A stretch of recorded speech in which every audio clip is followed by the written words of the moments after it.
एक छोटे से गांव में अर्जुन नाम का एक युवक रहता था। वह बहुत ही मेहनती और ईमानदार था, लेकिन उसका जीवन हमेशा कठिनाइयों से भरा रहता था। अर्जुन खेती करता था, लेकिन बार बार सूखा पड़ने और फसल खराब होने की वजह से उसे कई बार निराशा का सामना करना पड़ा। एक दिन अर्जुन ने गांव के बुजुर्ग विद्वान से सलाह मांगी। बुजुर्ग ने मुस्कुराते हुए कहा, बेटा, एक कहानी सुनाता हूँ।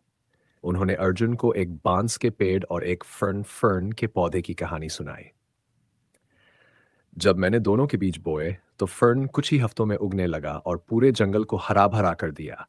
लेकिन बांस का बीज जमीन के अंदर ही छिपा रहा। मैं उसे पानी देता रहा। मैं उसे पानी देता रहा, देखभाल कर रहा, लेकिन 5 साल तक उसमें कोई बदलाव नहीं हुआ। 5वें साल अचानक वह बांस का बीज अंकुरित हुआ और कुछ ही हफ्तों में 2.5 फीट तक बढ़ गया।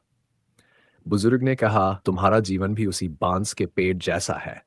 हो सकता है कि अभी तुम्हारी मेहनत का फल न दिख रहा हो, लेकिन एक दिन ऐसा आएगा जब तुम्हारा विश्वास और धैर्य तुम्हें ऊंचाइयों पर ले जाएगा।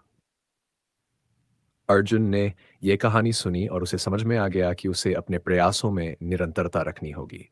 उसने कभी हार नहीं मानी और धीरे धीरे उसकी मेहनत रंग लाई। उसकी फसलें पहले से बेहतर होने लगीं और उसने गांव के लोगों के लिए एक प्रेरणा का स्रोत बनकर दिखाया। संदेश: कठिन समय में भी मेहनत और विश्वास बनाए रखना चाहिए। सफलता समय ले सकती है, लेकिन अगर हम धैर्य और समर्पण से आगे बढ़ते रहें तो अंततः हम अपने लक्ष्यों को प्राप्त करेंगे।